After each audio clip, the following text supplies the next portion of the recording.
Okay, sentence number 9. Upadana paccaya bhavo. Because there is clinging as condition, becoming arises. So here bhava is of two kinds. The first one is kama bhava and the second one is upapatti bhava. So kama bhava means cetana and covetousness, etc., concomitant with it. Actually, kama bhava means kama, both wholesome and unwholesome, and upapatti bhava means rebirth. So what is rebirth? Rebirth is the arising of resultant mental aggregates and also the arising of material properties born of karma or caused by karma. So both kinds of bhava are applicable here in sentence number 9. So upadana is a condition for kama bhava. Because there is upadana, there is clinging, we do acts of wholesome or unwholesome, and so upadana is a condition for becoming bhava. And also upadana is a condition for upapatti bhava. So upapatti bhava means a rebirth.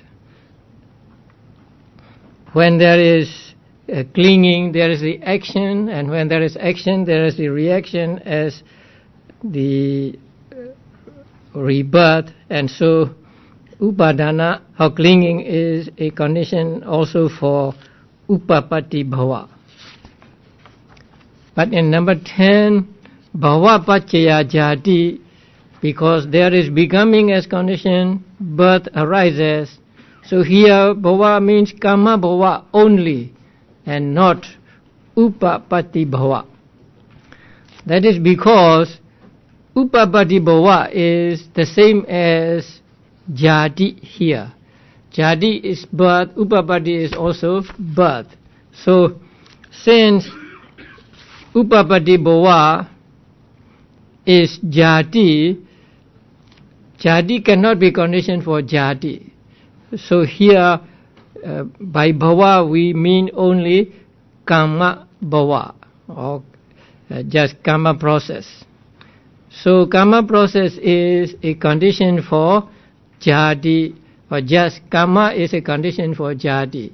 So condition here means a producing cause, because karma gives results both at the moment of rebirth and also during life.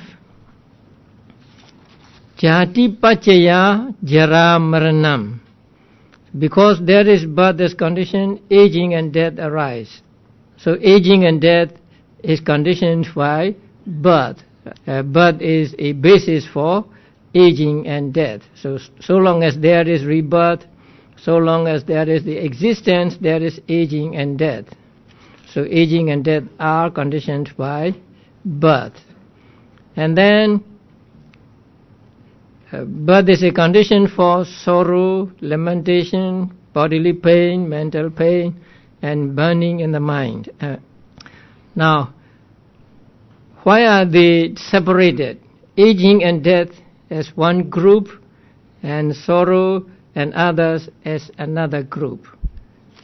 They are separated because the first group, aging and death, is the inevitable result of birth. Whenever there is birth, there are aging and death. So once you have birth, you cannot avoid aging or getting old and death. So they are the unavoidable results of birth. But sorrow, lamentation and so on may or may not arise for a being.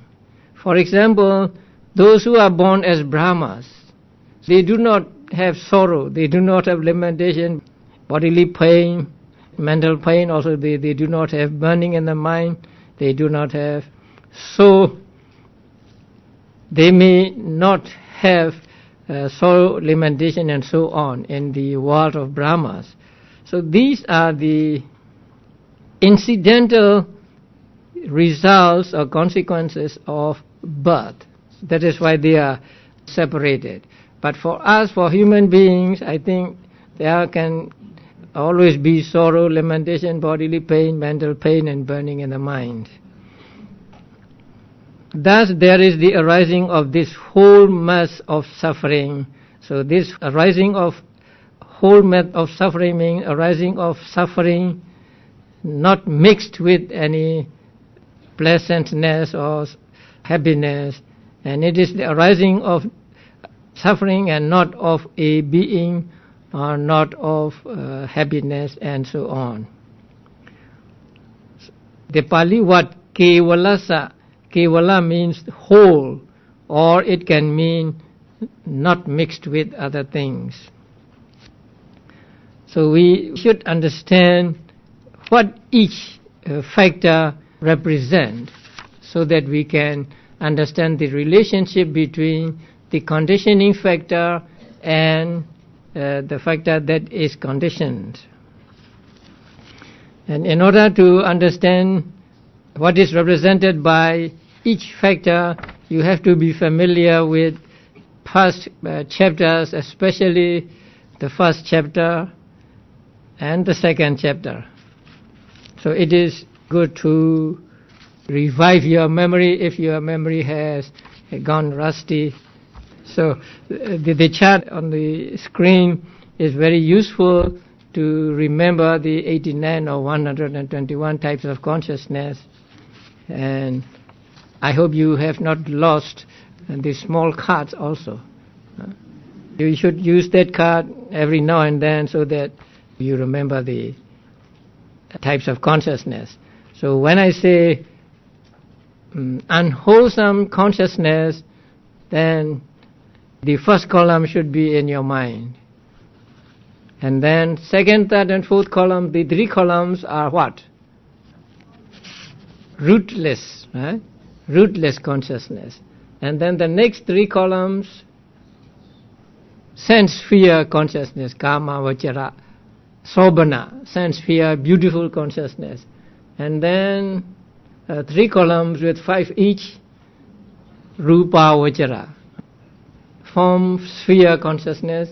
And then another 3 columns with 4 each, arupa, vachara, consciousness, formless sphere consciousness.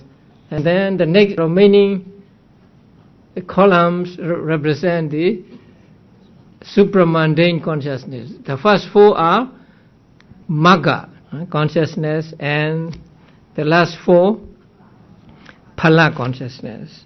So if you have this in mind, then you can easily identify the types of consciousness whenever you see in your reading. So now we have come to the end of the formula of the dependent origination, and whatever is happening in us is included in this dependent origination. So we see something, and when we see something, what is there? Seeing is there, right? So along with seeing, what is there? Contact, right? So when there is contact, there will always be feeling, and when there is feeling, there will be craving, invariably or not.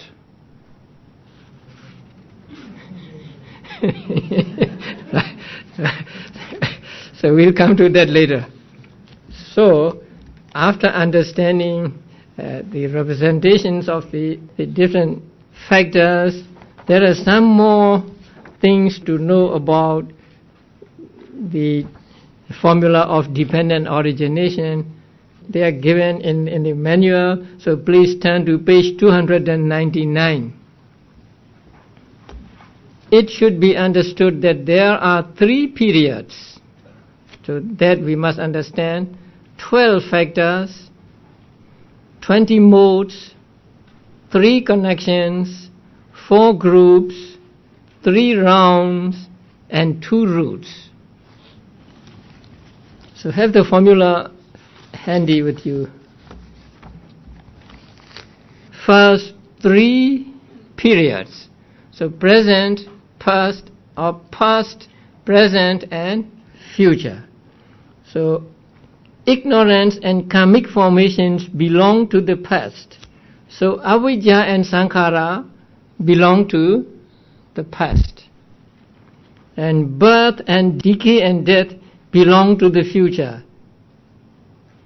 Jati, jara, marana, they belong to the future.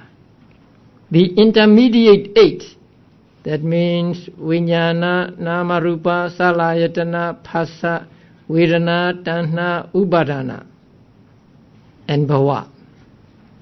The intermediate 8 factors belong to the present. Thus, there are 3 periods. So, the dependent origination covers 3 periods or 3 lives.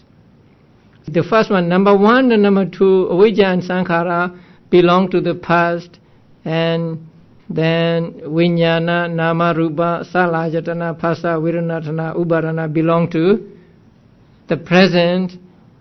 Bhava also, some part of bhava belong to the present and another part belong to the future, and jati and jara, marana belong to future.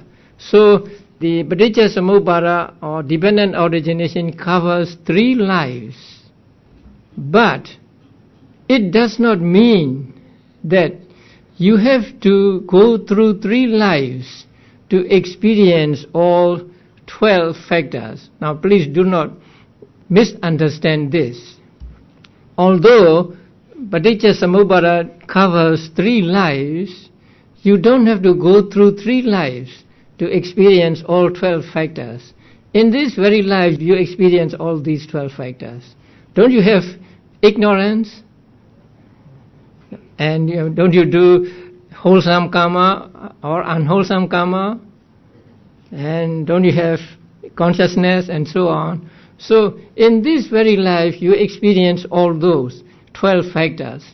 But the ignorance and karma are said to belong to the past because we take this life as present. So when we take this life as present, then what causes this life must be in the past.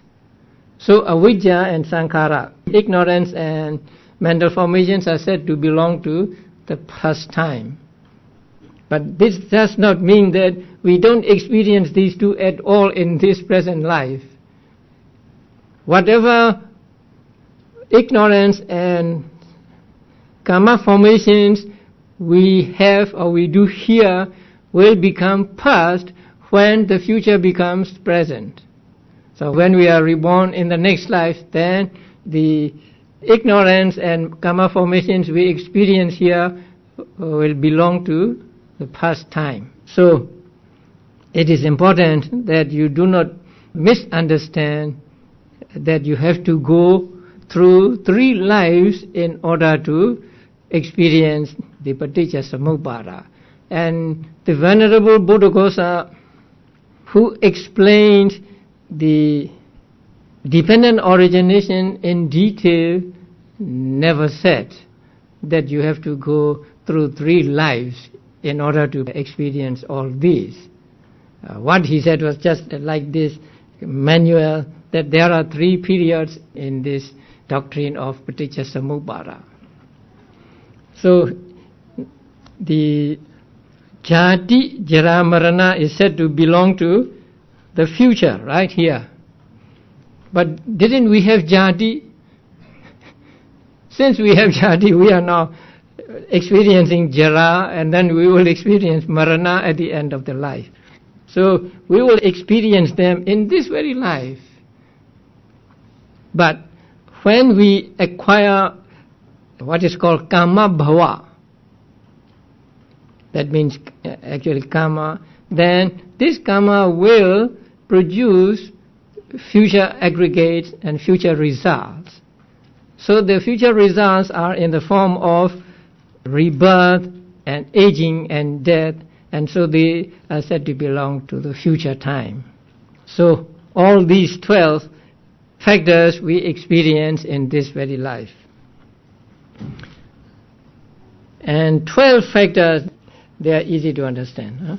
12 factors are just avijja, 1, sankhara, 2, vijnana, 3, namarupa, 4, salayatana, 5, phassa, 6, vedana, 7, tanha, 8, upadana, 9, bhava, 10, jati, 11, and jara and marana are taken as 1. Jara, marana, 12. So these 12 are called 12 factors. These are the 12 factors which a bodhisattva contemplated on, or bodhisattva practiced Vipassana on the eve of his enlightenment. And then 4 groups. Now, by taking ignorance and karmic formations, craving, clinging, and existence are also taken. Likewise, by taking craving, clinging, and existence, ignorance and karmic formations are also taken.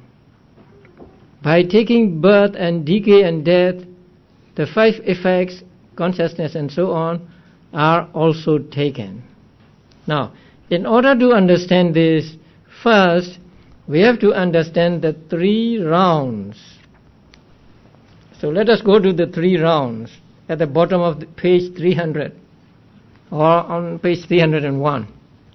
Now the 3 rounds. Number 1, ignorance, craving and clinging belong to the round of defilements. They are called rounds because they go round and round, because there is the clinging of defilements, there is the karmic existence, or there is karma, and because there is karma there is results, and so they go on and on like this. So they are called rounds. So number 1, ignorance, craving and clinging belong to the round of defilements. So they are called round of defilements.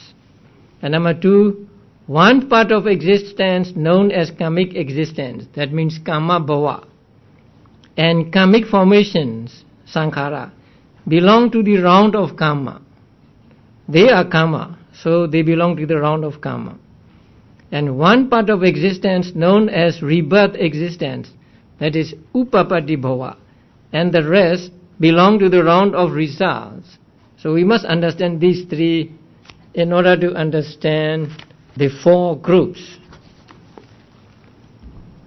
So in the handouts, you turn to the next page. Factors and 3 vattas. In Pali they are called vattas. So avijja and sankhara, they belong to past, vijnana, nama, rupa, salayatana, phassa, vedana, they are present. And tanha, upadana, kama bhava, they are present. And upapati bhava, jadi, jara, marana, they are future. So avijja belongs to kilesa vata, round of defilement. So ignorance belongs to round of defilement, and karma formations belong to round of karma. And then consciousness, mind and matter, 6 spaces, contact and feeling belong to vipaka vada, round of results. And tanha belongs to round of defilements, kilesa vada. Upadana belongs to, again, kilesa vada, round of defilements. And kama bhava belongs to kama vata, round of karma. And then upapati bhava belongs to vipaka vata, round of results. And jadi belongs to the same vipaka vata, and jara marana belongs to vipaka vata. So looking at this page, how many past causes do you see? avijja and sankhara, two past causes. Now the manual explains that by taking ignorance and karmic formations, craving, clinging and existence are also taken.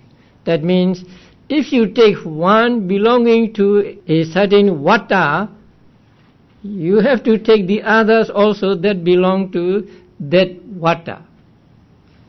So actually among the 12 factors, avijja and sankhara are the past causes. But when you take avijja, you also take tanha and upadana, because they belong to the same round. So in order to see clearly, the kilesa vata are printed in capital letters. So when you take the capital letter, you take the other capital letters also. So when you take avijja, you also take tanha and upadana, because they belong to the same round. So when you take avijja, you take tanha and upadana, and when you take sankhara, you also take kama bhava. So there are altogether how many causes in the past? 5, right? Avijja, sankhara, tanha, upadana, kama bhava. So there are 5 causes in the past. And then present results, they are as stated there, vijnana, namarupa, salājatana, phassa, vedana. So they belong to present period, and they are the results of the avijja and sankhara. So they are called vipaka vata, round of results. And then present causes.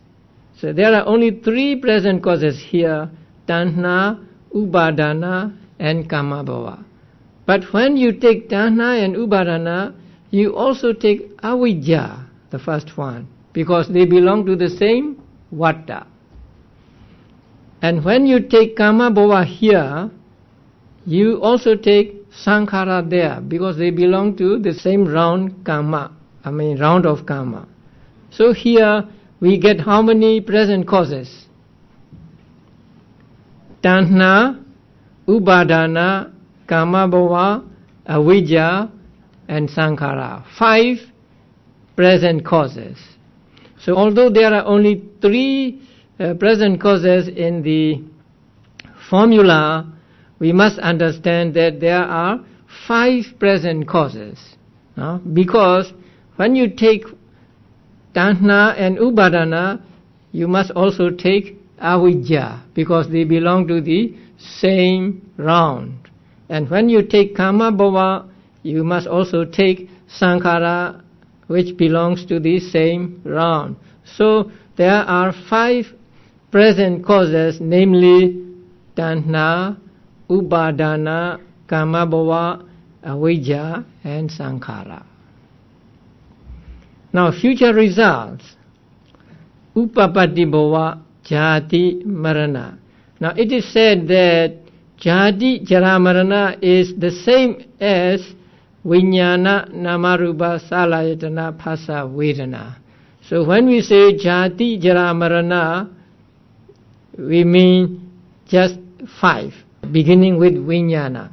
So there are 5 future results, namely vijnana, namarupa, salājatana, phassa, vedana. Because jati and jara, marana are the same as vijnana and others. So we have 5 past causes, 5 present results, 5 present causes, and 5 future results. The 4 groups means these 4 groups. Past cause 1 group, present result 1 group, present cause 1 group, future result 1 group. So we have 4 groups. And since there are 5 in each of the groups, when we add them up together, we get 20. So there are 20 modes. They are called modes, and the 20 modes. And then there are 3 connections and 4 groups. 3 connections. Between past cause and present results, there is 1 connection. And between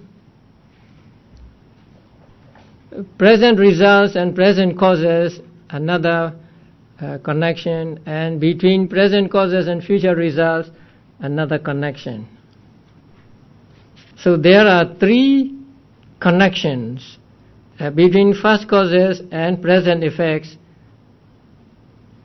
that is between Saṅgaha and Vijnana. There is 1 connection, and then the second connection is between present results and present causes. That means between Vedana, feeling, and Tanha, craving. And then third connection is between present causes and future effects, that is between bhava or existence and rebirth or jati. So there are 3 connections. So 3 connections and 3 rounds, and 3 rounds are round of defilements, round of karma, and round of results. Round of defilements are avijja, tanha, and upadana. And round of karma are sankhara and kama bhava. And round of results are vijnana, namarupa, salayatana, phassa, vedana, and upapati bhava, jadi, jara, marana. And then 2 roots, ignorance and craving, should be understood as the 2 roots. The 2 roots of dependent origination are avijja and tanha. So for the first part, avijja is the root, and for the second part, tanha is the root. So they are called 2 roots of existence, or 2 roots of Paṭiccasamuppāda, or dependent origination. So ignorance is called the root from the past extending into the present, which reaches its culmination in feeling. So until feeling, it is the root. Craving is called the root from the present extending into the future, because tanha is that we experience here, which reaches its culmination in the last one, decay and death, or jara marana. Now this is the dependent origination in due order, or in regular order. And in the discourses and also in the Abhidhamma, the reverse or the cessation is also taught. Here the original author of the manual did not give us the formula for the cessation, but he just said in a verse, it is on page 302, the section 10, by the destruction of these roots, the round ceases. He said just that. So that means we must understand the cessation formula also. The cessation formula runs something like this: with the total cessation of ignorance, there is the cessation of karma formations. With the total cessation of karma formations, there is the cessation of consciousness. With the total cessation of consciousness, there is the cessation of mind and matter, and so on. So in this way, there is the cessation of this mass of suffering. Now, we want to understand what is the condition of ignorance? Now, ignorance is not the first cause. In Buddhism, there is no such thing as a first cause, because there is always a conditioning or conditionality going on, and so whatever arises is always conditioned by some other things, and so there can be no first cause. Although there is no first cause, this dependent origination begins with avijja or ignorance. So we may think that avijja is the first cause of, say, beings or something like that, but that is not true. So Buddha said that the first cause cannot be known or cannot be understood. We cannot say that up to this time there was no ignorance, and then from this time on there has been ignorance. We cannot say it like that. So there can be no first cause, so long as we accept this conditionality of things. So however far back we go, we will always be going, and we will not come to the end of our search. So there can be no first cause. So avijja is not the first cause here. So what is the condition for avijja? Now here in the manual it is said, with the arising of the taints or asavas in those who are constantly oppressed by infatuation with decay and death, ignorance again occurs. So this is how avijja is conditioned by asavas. Now you know the asavas. There are 4 asavas and 3 ultimate realities that are represented by them.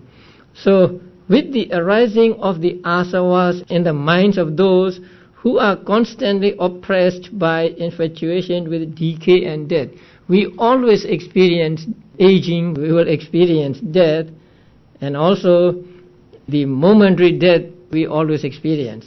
So when we experience this, we are infatuated by this decay and death, or aging and death.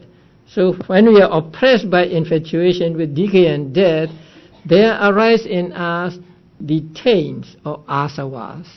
So among the asavas, one is what? Ignorance, right? There are 4 asavas, and the last one is ignorance. So when we are oppressed by decay and death, we suffer old age, and at last we suffer death. And so when we suffer this, we are oppressed by this decay and death, and so there arise in us the taints or asavas. Among the asavas there is ignorance, and so when there is ignorance, and there are karma formations, and then when there are karma formations there is consciousness, and so on, and so it goes on and on like that. So that is why Paṭiccasamuppāda is to be understood as a circle and not as just something going on. So when there is jara marana, there are taints, or there are asavas arising in the minds of those who are oppressed by aging and death, and so when they arise there is the ignorance, and so when ignorance arises there arise also saṅgaha and so on. The great sage has thus expounded this entangled beginningless round of becoming with its 3 planes as dependent arising. So the Buddha explains this.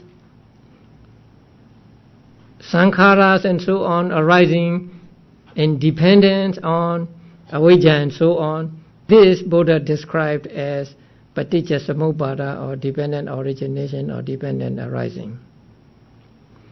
And since it is going on and on, it is called vata or round. And there is no beginning for this round of avijja and others going on, and so it is a beginningless process. So it is compared to a wheel or a circle. Now, here is a note. In the Samadhi Sutta, the Venerable Sariputta is asked to explain the cause of ignorance, and he replies that ignorance arises from the taints. When he is asked to state the cause of the taints, he replies that the taints arise from ignorance.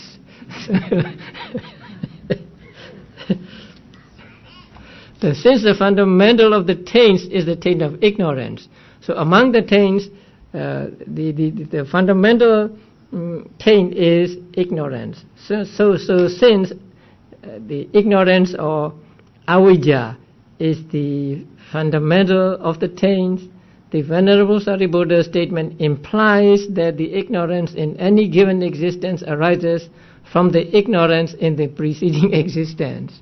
So ignorance in this life arises from the ignorance in the preceding existence. This in effect establishes the round of becoming as beginningless, since any instance of ignorance always depends on a preceding life in which ignorance was present, entailing an infinite regression.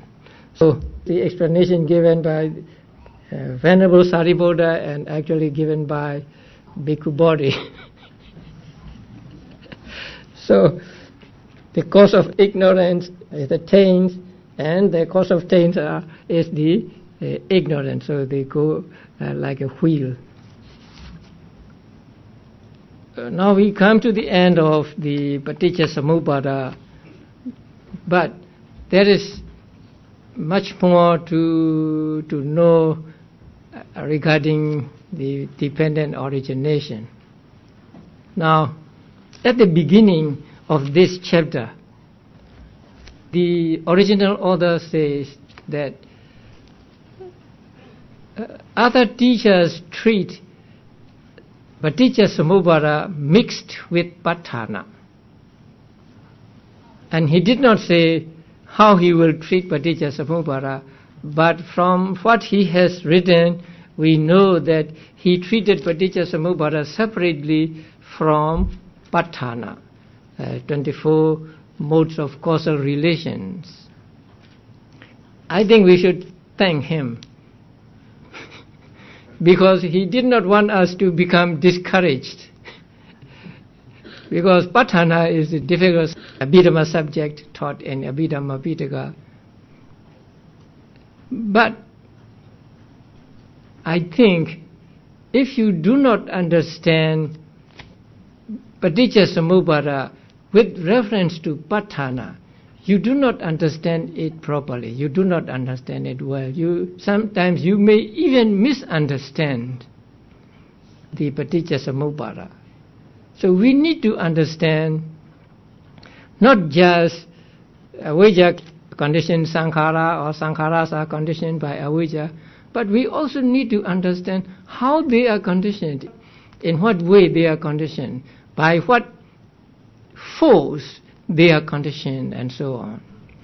Now, and also we think that since we read the links one by one, we think that one link is the cause of another link. The following link is produced by the preceding link. We think something like that. Sometimes the translations also may lead us to this misunderstanding. So because of avijja, there are sankharas. Because of sankharas, there are vijnana, and so on. So if we use that translation, we may take it to mean that the avijja is the producing cause of sankhara, and sankhara is a producing cause of vijnana, or consciousness, and so on. But actually, most relations taught in Paṭiccasamuppāda are not between producer and product. It is just between, like friends supporting each other, or just supporting and not producing. For example, the phassa paccaya vedana. Because there is contact, there is feeling. Do you think that feeling is produced by contact? Actually, contact and feeling arise at the same time. Although they arise at the same time, one is called a condition and the other is called something that is conditioned. So to understand that, we must understand the dependent origination with reference to Paṭṭhāna.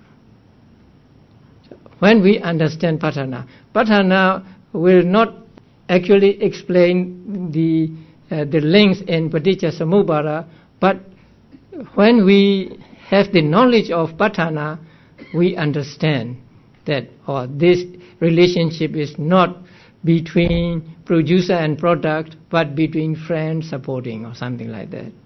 So only when we understand that we understand Paṭiccasamuppāda correctly. But since Paṭṭhāna is a difficult subject, and many, even others, are not familiar enough with Paṭṭhāna, they do not touch upon Paṭṭhāna when they write about dependent origination.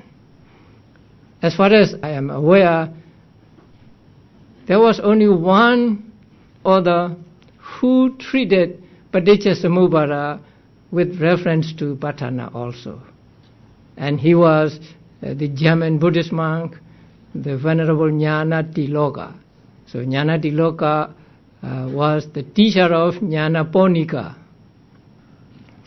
again a German Buddhist monk. And Ñāṇaponika was I think your teacher? Your mentor, you said mentor, mentor of Bhikkhu Bodhi. So Venerable Ñāṇatiloka was the only Western author who explained Paṭiccasamuppāda with reference to Paṭṭhāna.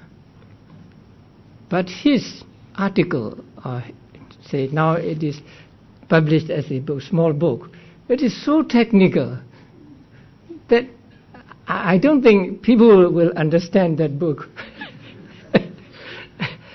It's very precise and also concise and give the correct explanation with reference to Paṭṭhāna. But it's so technical, so it may be difficult to understand. But if you can find that book, I think you should read that book. So, next thing we will study is the 24 modes of relations. And after going through the 24 modes of relations, we will come back to dependent origination and try our knowledge of Paṭṭhāna with dependent origination for say 2 or 3 sentences, because I cannot go in detail all the factors in dependent origination. But in the handouts I have given that in detail following the explanation given in Visuddhimagga. But again, it may be too technical for those who are not initiated to understand. So we will study the 24 conditions, and then we will come back to the dependent origination. Okay, there are 2 questions here.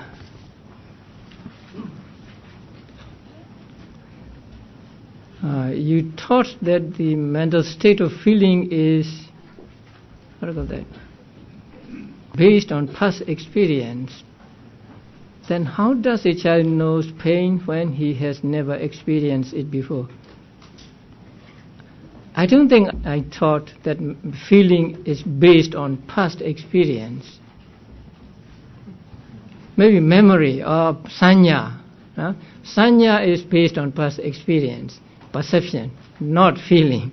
So feeling can be very present. So when pain is there, a child knows it. It's natural. Yeah. And then the next one is Panadipada Viramani. When the court judge awarded death penalty on a person, is he breaking the first precept? Yes.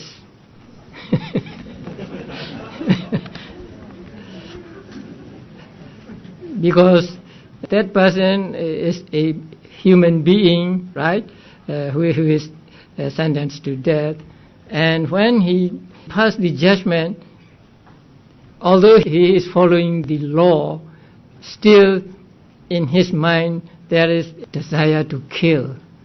So he cannot get away from this. So he is breaking the first precept.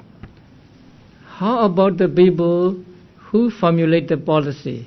The cabinet who passed the bill in parliament, the head of state who approved the policy, and the people who is responsible for carrying out the execution. Is this group of people breaking the first precept? I think they are. Because when they formulate the policy or when they lay down the rule, they have that desire in mind. It is called intent to kill, intent for the person to die. So the person has that thought in his mind, say when he make a rule or something. And also those who carry out the execution, so they also break the first precept. So the killing can be done by oneself, or it can be done by encouraging others or asking others to do the killing. So they also break the first precept.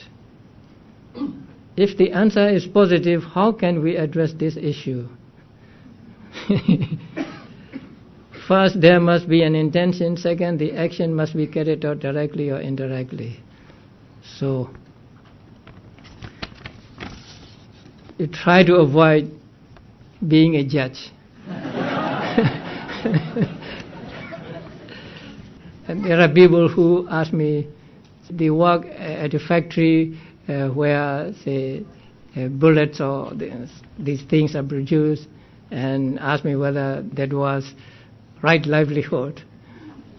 So I say it cannot be right livelihood because you are making weapons to kill beings. But there is one thing that important is the intent. If your intention is for this thing to kill a person, or may beings be killed by this thing, then you may not be free from guilt. But sometimes you have no choice. You cannot get another job, then you have to do it. So in that case, you can tell yourself, I'm just doing my duty because it is my livelihood, and so I have no intent to kill or something like that. So in that case, I think you can be free from breaking the rule. But last, I just tell them, change the job. You change the job. So that's the best thing to do. Now, according to the Buddha's teachings, how do the meditator attain the rebirth state of asannyasata, or how can one avoid it? Now, avoiding is easy, right? Not to develop that kind of jhana that will lead him to rebirth in that state. So asannyasata means beings that have asannyasata. No, not mind only. Asannyasata means body only. No mindless beings. So there are two kinds of beings, mindless beings and mind-only beings. So I don't know what you mean. So asanya, you use the word asanya sada. So asanya sada means no mind beings, so mindless beings.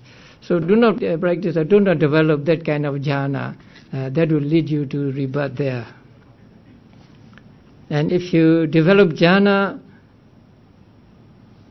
that will lead you to rebirth in those states, then you will be reborn in those states after your death here with that jhana intact.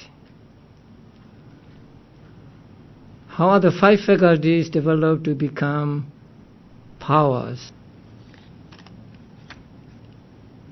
5 faculties are faith, energy, and so on. So developing them means just developing.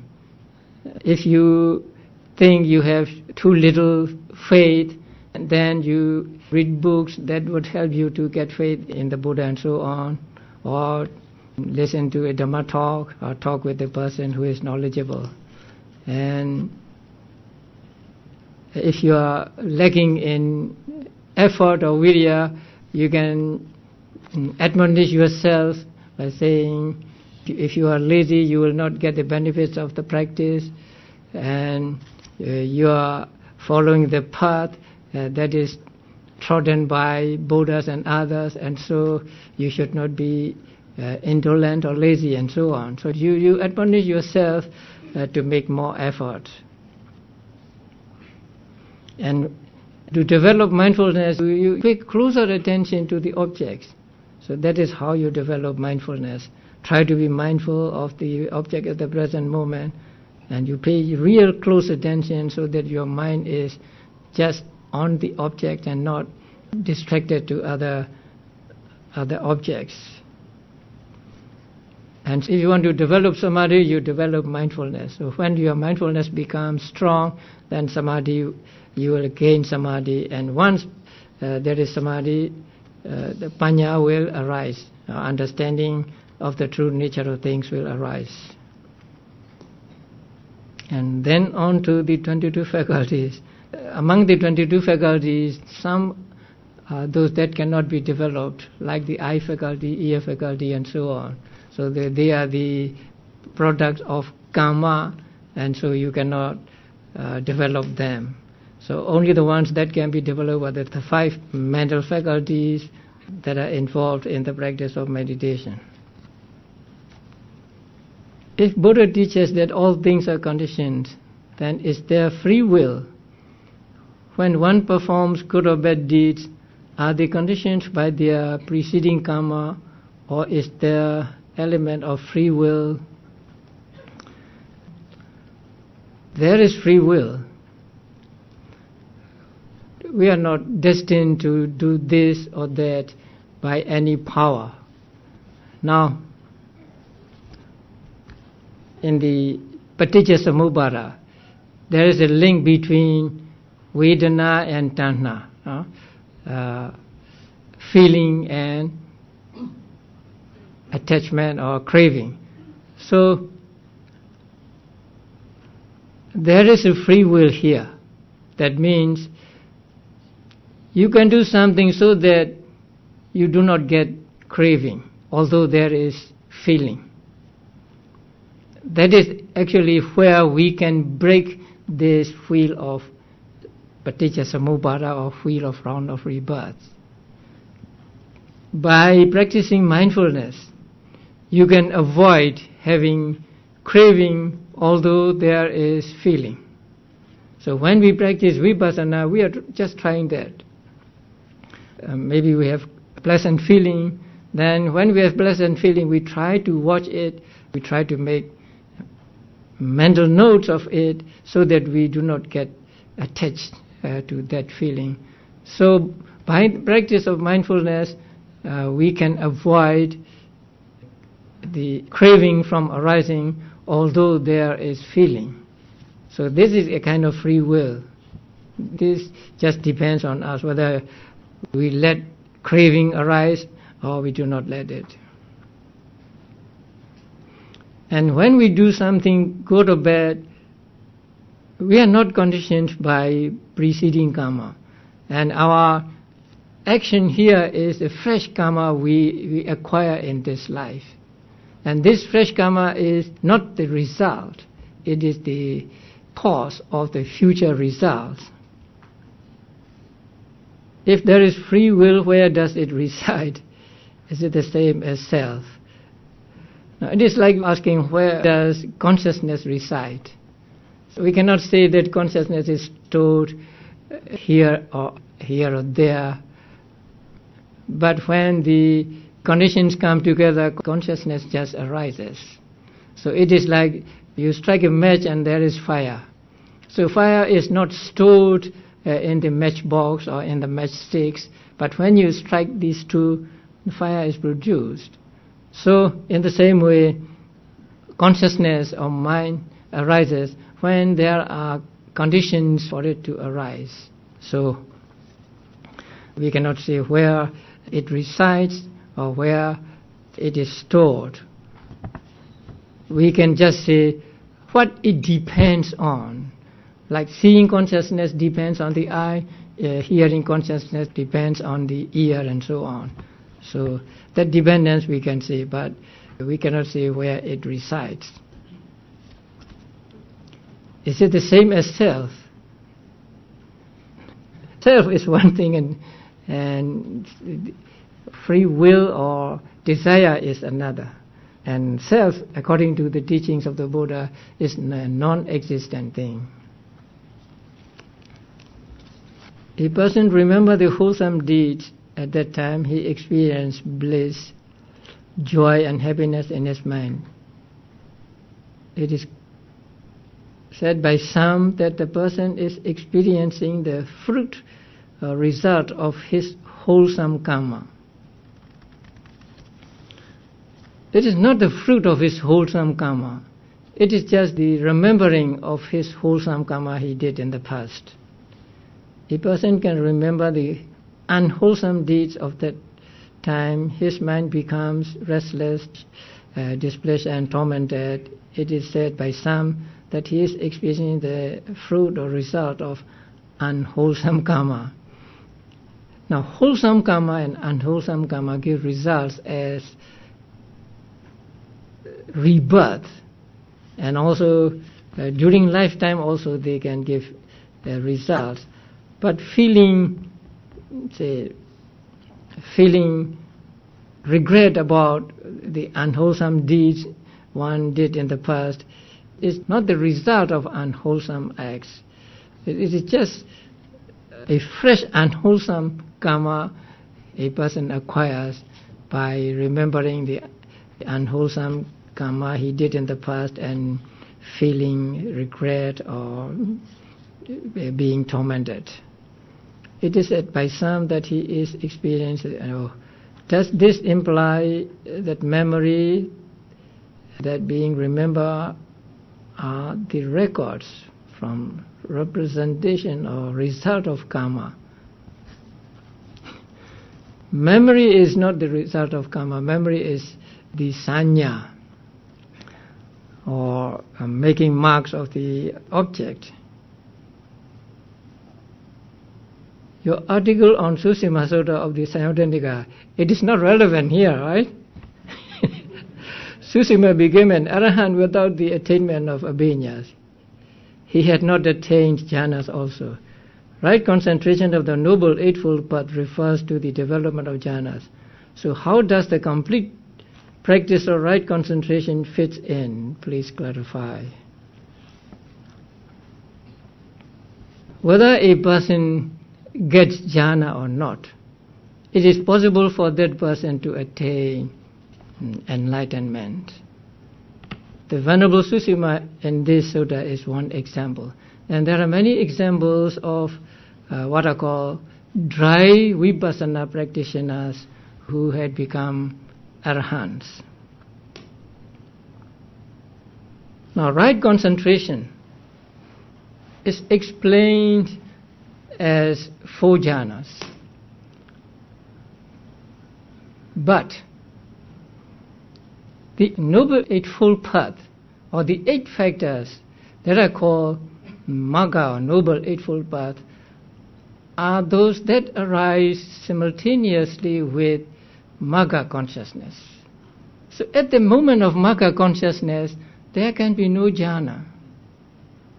Although Magga consciousness is divided into first jhana, Magga consciousness and so on, they are not real jhanas in the technical sense of that word. A Magga consciousness resembles a jhana consciousness. And so it is called first jhana Magga consciousness, second jhana Magga consciousness, and so on. So the explanation given of right concentration consisting of the four jhanas is, I think, it's pertain to those who practice samatha meditation and then move on to vipassana meditation. But for those who do not practice samatha meditation but only vipassana, there can be no jhanas. But without jhanas, they are able to reach enlightenment. Is the absorption mind jhana the same as upadana, clinging? That is, clinging to object of meditation. Now, clinging is one thing and observing closely is another. Clinging is by attachment, or by craving, or by wrong view. So if you are attached to something, then you are clinging to it. Or if you take something to be permanent or to be a self, then you are clinging to it. But jhana is not clinging to the object, but mind being concentrated on the object. It is different from clinging. And jhana belongs to wholesome states, and clinging belongs to unwholesome states. And wholesome and unwholesome states cannot arise at the same time. So it is different. Okay.